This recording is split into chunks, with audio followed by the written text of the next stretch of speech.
네, 4월 서울시장 보궐선거를 앞두고 야권 단일화가 본격화하는 모습입니다. 우선 제1야당인 국민의힘 밖 이른바 제3지대에서 경선 준비가 진행되고 있는데요.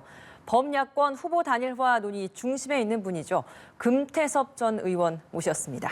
안녕하세요. 안녕하십니까? 네, 앞서서 저희가 이순국 기자 리포트에서 잠시 등장 좀 하셨습니다. 예. 지난 4일에 안철수 대표와 만남을 가졌습니다. 예. 어떤 이야기 나누셨습니까? 예, 일단 그 전에 야권 단일화 과정을 놓고 교착 상태에 있었습니다. 예. 국민의힘과 안철수 후보가 대립하는 것처럼 보이기도 했고 그러다 보니까 선거의 성격도 좀 이상해졌는데요.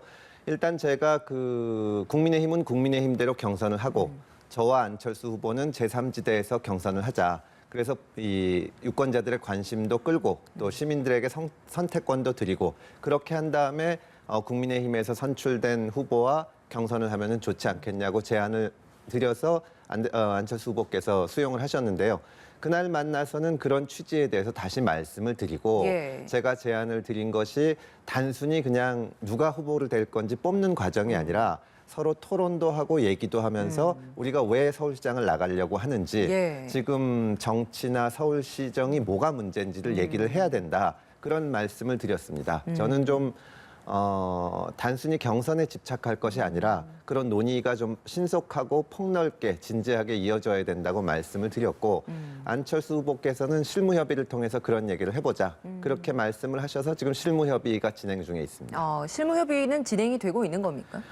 예, 그런데 그쪽 그 실무협의팀이 또 몇 가지 사정이 있으셔서 지금 아직까지 만나지는 못했는데 이제 내일쯤 아마 만나게 될 것으로 생각을 하고 다음 주에 바로 설이 있기 때문에 그렇죠. 설 연휴를 지나면 2월 중순을 넘어가거든요. 그러면 모처럼 그 지금 제3지대 단일화 이 경선 과정에 대해서 유권자들이 관심을 갖고 계신데 그 기회를 살려나가기 위해서 좀 신속하게 되기를 저희는 희망하고 있습니다. 그러면 좀 이런 분위기를 좀 살려나가기 위해서 설 전에 뭔가를 좀 움직임이 있어야 된다라는 이야기를 지금 하시는 거잖아요. 예, 그렇습니다. 예, 예. 그렇게 위해서는 어느 정도 단일화 방법이나 뭐 경선 방식 이런 것들을 그 전에 확정을 지어야 되는 건데 그럼 언제쯤 저희가 그게 좀 확정된다라고 예상을 해보면 되는 겁니까?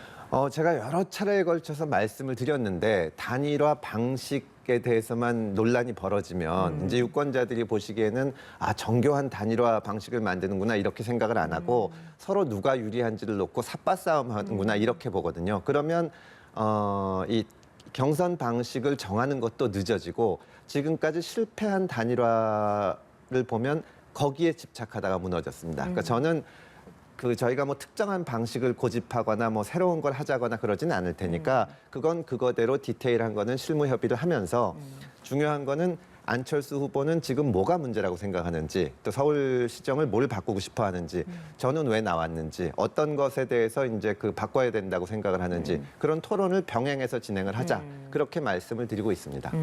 사실 두 분 인연이 예전에는 같은 당에서 이제 같은 길을 바라보면서 정치를 몸담았던 인연도 있는데 예. 지금 헤어진 지 6년 만에 두 분이 이렇게 또 거의 만나신 거죠? 예, 사실은 저는 변호사를 하면서 뭐 정치에 관여를 하거나 전혀 그러지 않고 있었는데 2012년에 안철수 당시 이제 서울대 대학원 원장이셨죠.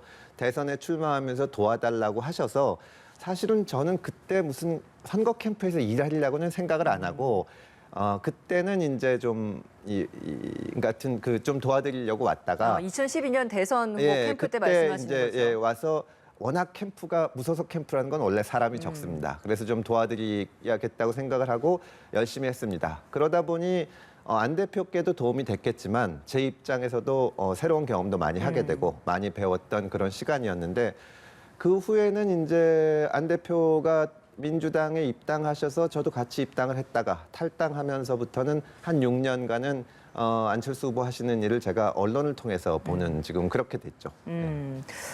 오랜만에 만나니까 좀 어떠시던가요? 뭐 특별히 달라질 것은 없는데요. 다만 이제 제가 안철수 후보를 도왔던 것이 2012년이니까 9년이 지났습니다. 지금 나경원, 오세훈, 안철수 세 분이 서울시장 선거에 나간 걸 합치면 4번이거든요. 이번 빼고. 그다음에 그 여당의 그 박영선 후보나 우상호 후보가 또 3번입니다. 그분들이 합치면은 서울시장 후보를 나간 게 7번인데 저는 이제 9년이 흐르고 했으니까 우리 정치권에서도 후배 정치인들이 도전을 해야 되지 않나. 그런 면에서 안철수 후보와 선의의 경쟁을 해야겠다. 그런 생각을 하고 있습니다. 뭐 6년 전과 크게 안철수 대표도 바뀐 게 없다. 뭐 이렇게 느낀다라고 저희가 이해를 하면 되는 겁니까?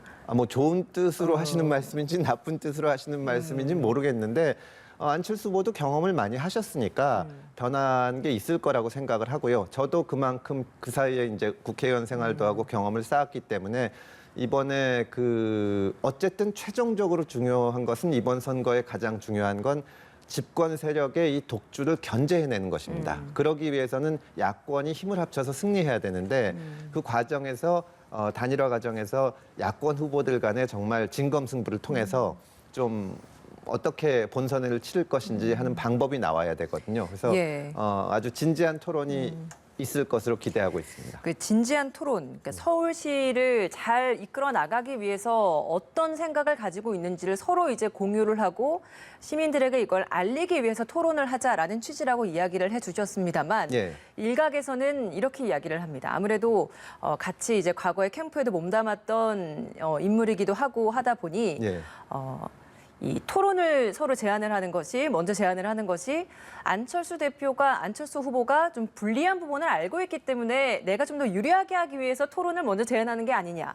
이런 의견에 대해서는 어떤 생각을 갖고 계십니까? 토론을 하는 게 왜 안철수 후보한테 불리한 것인지 그 지금 말씀하신 대로 하면은 이 앵커께서 안철수 후보는 토론을 못 한다는 전제에서 말씀하시는 과거에 것 이제 같은데 토론 이후에 이제 지지율이 떨어졌던 수치들이 있었기 때문에 그 저는 토대로 경험이 질문을 없지만 드립니다. 대선 그 과정에서 후보들이 토론하는 것은 엄청난 경험이거든요. 안철수 후보는 그런 경험을 몇 번 한 분이고 저는 어떻게 보면 완전 도전자의 입장이기 때문에 토론을 하는 게 결코 유리하다고 생각을 하지 않습니다. 다만 지금 야권에서 단일화 얘기가 나온다는 것은 힘을 합치지 않으면 여당에 대응하기가 어렵다. 그러니까 단일화라는 것은 원래 약한 쪽에서 하는 거거든요. 그러니까 단순히 지금 나와 있는 뭐 나경원, 오세훈, 안철수, 금태섭 이런 사람들 사이에 한 명을 뽑아서 나가서는 여당한테 이길 확률이 별로 없습니다. 그러려면은 유권자들의 관심을 갖게 하고 해야 되는데 그러기 위해서는 당연히 서로 얘기를 나누고 토론도 하고 무엇이 문제인지 이 얘기를 해야죠.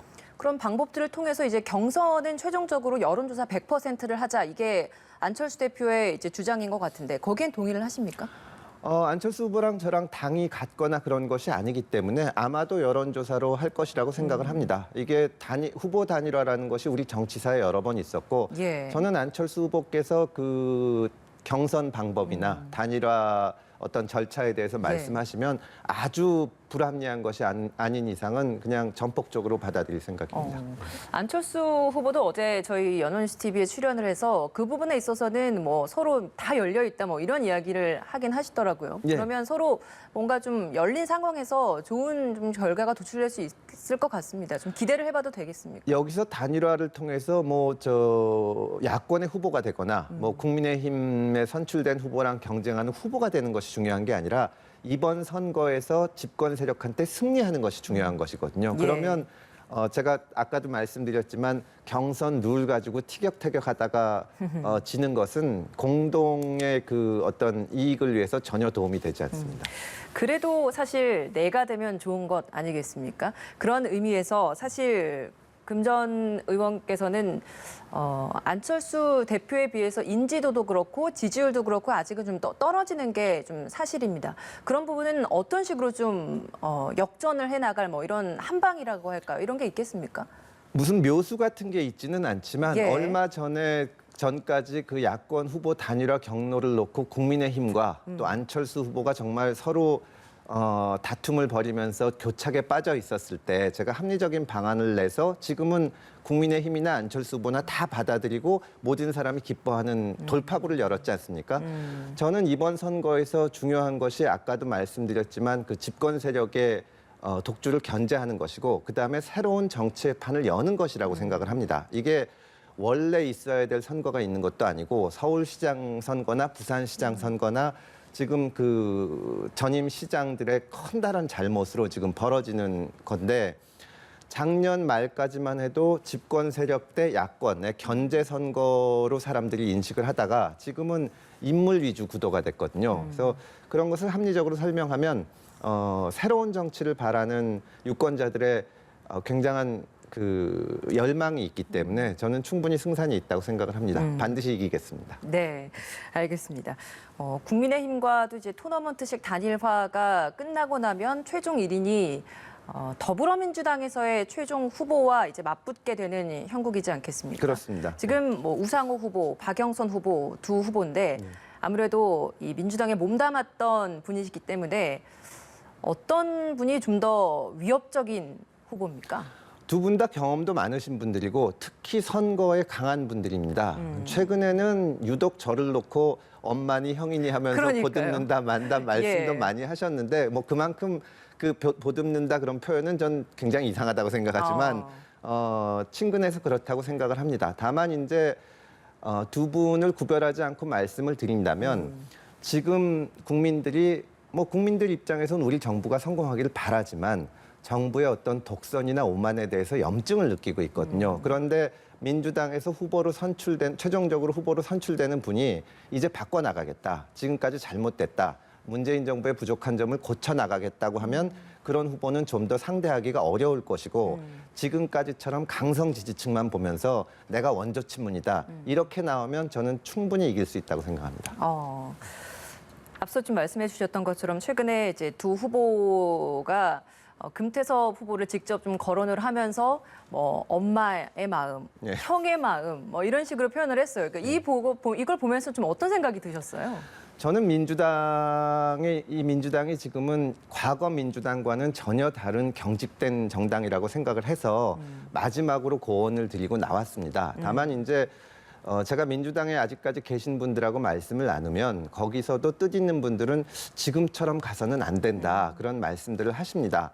작년에 총선에서 워낙 압승을 거뒀기 때문에 지금 그런 목소리가 나오지 않고 있는 건데요. 그런데 민주당의 두 분 후보들이 제 얘기를 하면서 뭐 포용하자 말자 얘기가 나오는 것을 보면 민주당에서 그 부분이 부족하다는 걸 의식을 하고 있는 거죠. 지금 강성 지지층만 보고 다른 의견을 들으려고 하지 않는 것은 어떤 기준으로 봐도 문제고 우리 사회 전체로 봐서도 상당히 문제가 있습니다.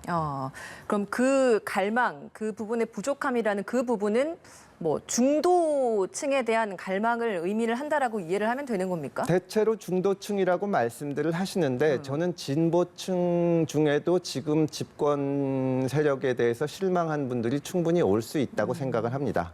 보수층에서도 그렇다고 생각을 하고요.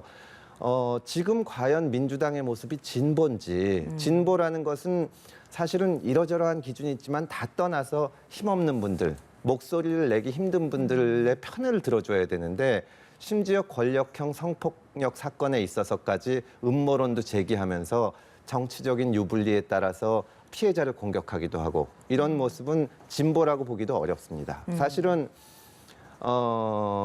진중권 전 교수를 비롯해서 조국 국서를 쓰신 분들이 저를 지지한다는 의사표시도 해주시고 했는데 그분들이 결코 보수라고 할 수는 없거든요. 그런데 그분들이 이구동성으로 하시는 말씀이 지금 민주당은 진보가 아니다. 저는 이번에 야권이 승리하기 위해서는 전통적인 보수층 지지층들뿐만이 아니라 그런 합리적인 진보층 그리고 중도층들까지도 이번에는 집권 세력의 회초리를 때리고 야권의 힘을 모아주자. 그런 마음을 가지실 수 있게 해야만 선거에서 승리한다고 생각을 합니다.